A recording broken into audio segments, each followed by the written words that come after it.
infrastructure. Permanent Secretary in the Department of Economic Development, Transport and Civil Aviation, Philip Dalsu, said he is pleased thus far with the outcome of the first 2 weeks of the Social and Economic Labs. Completed is the pre-lab phase, which engaged various stakeholders from across the island in intense discussions on creating a vision and core priorities for the 6 areas government has identified to develop a medium-term development strategy for St. Lucia. Once we had established the vision and what we would like to accomplish in each of those sectors, the second week has been devoted largely to problem solving.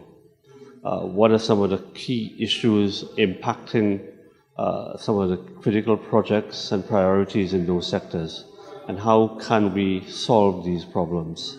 Dalsu noted that each focus group identified specific priorities for their sector.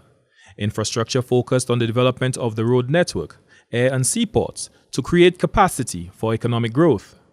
Tourism identified a number of hotel concepts across the island that investors would find attractive, while crime focused on the areas of crime prevention, detection, and improvements in the justice system.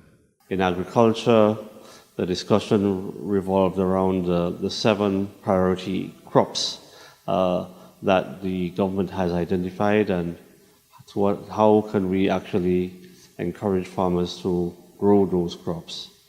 In the area of education, there was quite a bit of discussion on technical vocational education, and Mr. Arthur Lewis Community College.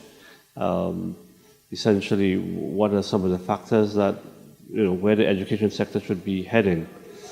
So there was quite a bit of discussion there. In the area of health, the 3 big, areas of that have been identified for health has been the St. Jude Hospital, the OKEU, and the health financing, health insurance. Honorable Guy Joseph, Minister for Economic Development, Housing, Urban Renewal, Transport and Civil Aviation, said growing the economy should be important to the entire country. He added that government has welcomed the involvement of the various stakeholders participating in the planning process. The work of developing St. Lucia is not the responsibility of just the government. And too many times the focus is just on that of government ministers and being held accountable for everything. At the end of the day, if